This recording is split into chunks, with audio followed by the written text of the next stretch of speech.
family member, an extended family member who actually counsels sexual assault victims, that he needs to give the woman in his family veto power. He has them said those talks were difficult leading up to the final decision on him, and that they honored that, and that she, even though it was a difficult process for them as a family, with Whitney and Cynthia, their daughters, they went ahead and felt like it was okay to go forward with this. And Deshaun Watson spoke this past week for the first time in months, and he declined to address his treatment. Now, one source connected to it said he believes that Watson has shown signs of progress, but Watson declined to address it during the press conference. And I was told that a clinician told him that he shouldn't comment on his treatment program, and he's not allowed to get into his legal situation. So clearly, there are a lot of unanswered questions here, a lot of criticism, a lot of speculation as he returns to Houston to play his first game in 700 days, Sam. Thanks, guys. So as fans, now what? We are in uncharted territory. There have been star quarterbacks accused of criminal behavior before, accused of inappropriate acts, but not like this. This isn't he said, she said. It's he said, they all said. Well over 24 women, 26 lawsuits filed. Graphic details that paint a sinister, planned, and habitual strategy to isolate and sexually abuse relatively powerless women. When I first heard the early accusations, I'll admit I didn't believe it. I've known Deshaun Watson since his freshman year at Clemson, hugged his mom, interviewed him many times, and considered him a friend. I've only personally experienced him as kind, humble, and loving. And if I kept a list of players least likely to do something terrible, he would have been at the top. But as is always the case, those genuine feelings are judicially irrelevant because I have absolutely no clue what this man has done in private. I don't know how he treats women when no one else is around, and none of us do. So we have a clear but uncomfortable choice to make, one the Cleveland Browns already made with their money. Is he a conniving predator or a sympathetic victim? A wolf in sheep's clothing or prey to manipulative liars who only see dollar signs? Are we privileged enough to not really have to think about it? Unaffected enough to just move on and cheer as long as he serves his purpose to win games and generate profit, right? He missed 11 weeks and paid a fine. He has not been convicted of anything, and he vehemently maintains his innocence, but he also apologized to the women he impacted. This isn't about admitting mistakes and promising to do better. We're all flawed, and we shouldn't require more out of a ball player than we do ourselves. But this is about whether or not Deshaun Watson is a serial sexual abuser. Unfortunately, we probably won't ever have any conclusive resolution. But this I do know. I am skeptical of literally anyone, including someone I know and care for, who won't admit to a sin that even the most pious among us haven't avoided. Deshaun said he's never disrespected a woman. Never? Maybe he should ask around. He won't have to look far to find a group that begs to differ. 10 of his 26 accusers will be at his football game today. Our Kimberly Martin is in Houston with more on his return to NRG.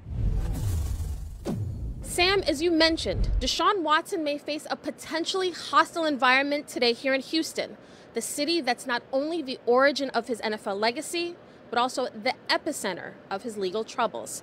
I was on the ground in Cleveland all week, and the one thing that was glaringly absent was true clarity. Not just about who Watson is beyond football, but also the work he's done behind the scenes on himself over the past 3 months. And while there still are questions about his character off the field, there also are questions of who he'll be on the field.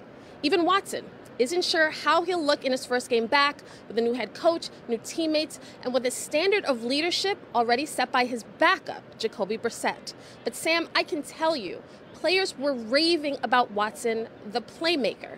They highlighted his confidence, his command, his accuracy, and as Amari Cooper said, his ability to make something out of nothing when a play breaks down.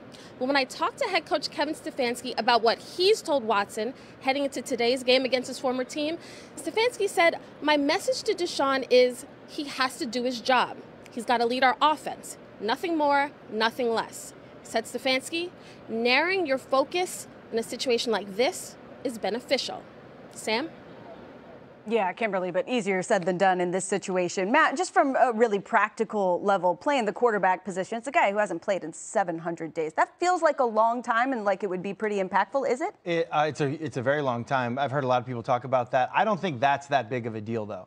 As a quarterback, 700-day layoff, it's not like you're not able to do the stuff that you need to do as a quarterback. To me, the bigger issue is, how does he fit in a new system? How does he fit in this Kevin Stefanski system? Because what we saw of him in limited action in the preseason, it wasn't good. Like, it didn't look like the old Deshaun Watson. It certainly didn't look as good as what we've seen out of Jacoby Brissett. Kimberly talked about it there a little bit. Jacoby Brissett has done a really, really nice job with this offense. So are we going to see growing pains with the new system would be my biggest football question. Yeah, and I think that's pretty fair to assume that we will. He's in a difficult situation in terms of the locker room, too, because everyone loved Jacoby so much. And I heard Kimberly say, Kevin Stefanski wants him to just focus in on that. That's a tough thing to do in this situation. When you look at their schedule, though, if you're thinking it's kind of over for the Browns, technically they have a 5% chance to make the postseason. But they've got, after this, they're at the Bengals, Ravens, Saints, Commanders, and Steelers. So not a super easy road from here. We'll see how that goes in Houston today. Still to come on Countdown, the Cowboys take directions. Washington is 7-5, and 6-1 in the last 7 games. New York 7-4. But they've lost 2 straight, 0-2 in the division so far. So we're trying to make it all make sense. And when we need to do that, we bring in our star research producer, Evan Kaplan. We all know him. We all love him. Most popular guy in the room, always. Evan, make this make sense for me. Yeah, Sam. So it's been quite a turnaround for the Commanders, as you mentioned. If you look, after they started 1-4, they were tied for the worst record in the NFL after Week 5. They only had a 4% chance to make the playoffs, according to ESPN Analytics. That rises to 13%, drops to 9% with a close loss to the Vikings. Then now it's moving up. 31% after they've upset the Eagles on Monday night. They beat the Texans. They beat the Falcons. They enter today's game with a 62% chance to make the playoffs. If they beat the Giants at MetLife Stadium, that increases to 81%. But this game is huge for both teams in terms of their chance to make the playoffs or miss the playoffs. If the Commanders win today, up to 81. If they lose today, their chance to get into the playoffs drops all the way down to 41%. It's just as big of a game for Daniel Jones as the Giants. And the Giants, if they win, 80% chance for them to get in. If they lose, only a 38% chance, according to ESPN Analytics. It is a huge game in Week 13 between these NFC East rivals. When you see the numbers like that, sorry to run away from you, Evan. I just thought you could handle it all by yourself, and you did. It really is shocking, though, to see how important this game is. And realistically, not just for the team. Sorry, they were like, get this girl out of here. We're over. She's talked enough today. That's fair. When you look at this game, though, it feels like it's not just a huge game for both of them getting the playoffs. It's a huge game for Daniel Jones trying to get paid this offseason. There's just a lot on the line in this one. So, Teddy, when you look at this matchup, who do you believe in more right now? You're almost looking at the same team, really. You got 2 quarterbacks that you have questions about and a team that just keeps delivering body blows through their running backs. And, I mean, I look at Taylor Heineke, and you shake your head at some of the things that he does. It's like, oh, my gosh, did he just throw that interception? And then all of a sudden in the 4th quarter, the guy's making plays, okay? But Daniel Jones on the other side, because I'm leaning towards the Commanders because I still think Daniel Jones is trying to figure something out. It's almost like I see him with that attitude in the pocket, Sam, like, now I got to show I can throw. Right? Now I got to show I can be a passer when, dude, you've only had like 3 scrambles in the last 2 games. I want you to take off. If I'm a Giant fan and I'm watching, because when he takes off on 3rd down or when he takes off on 2nd down, that's when they're at their best. They'll do the called runs for Daniel Jones and all that stuff. But hey, listen, you're not going to – we want you defensively to throw the ball, okay? When you take off, that's what's worse for us. So Daniel Jones, I just think, is a little bit confused on who he is right now in the last couple weeks. That's why I think I got a little more confidence in the Commanders and Heineke right now, fellas. You know, earlier in the season, Matt, you talked about it being a turtle race. And, you know, the way the New York Giants started off hot, had Dayball dancing. Now the momentum has shifted to Washington, and Coach Ron Rivera has this team playing right now on the running backs. All the adversity that the young man had to go, was it Robinson that got shot? Now he's coming along. So this day, they're on the road, but I like what Washington is being able to do. And speaking of Heineke, I said it last week, there's something about, and people may call it crazy, after every win, and I said this before, that he's looking for a new pair of Jordans to buy.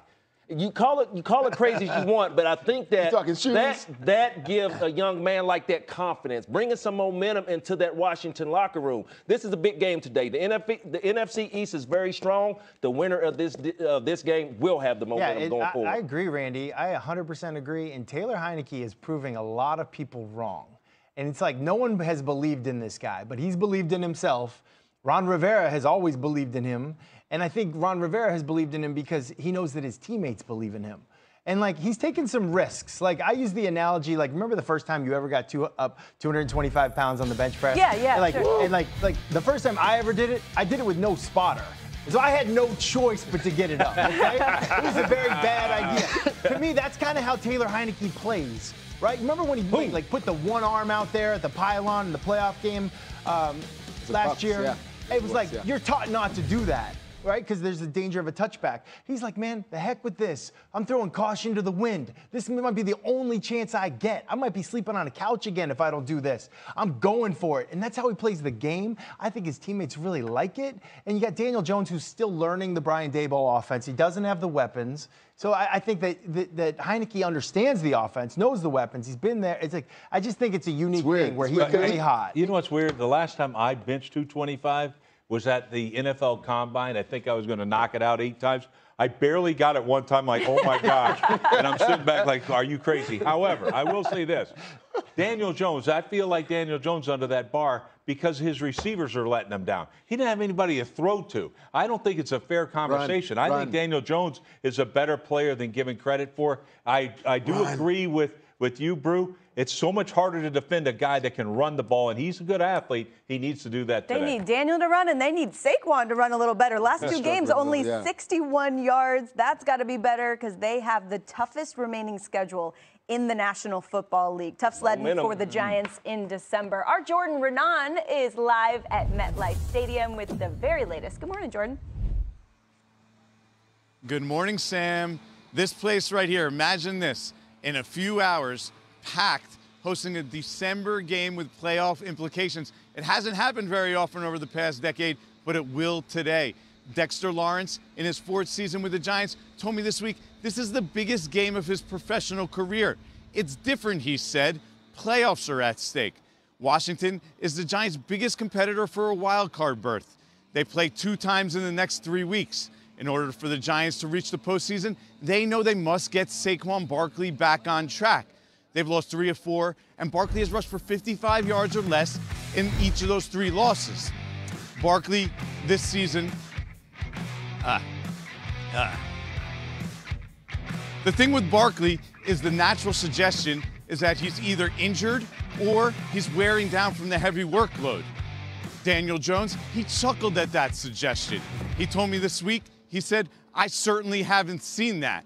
The thing with Barkley, he told me that narrative is BS. I'm just not playing very well.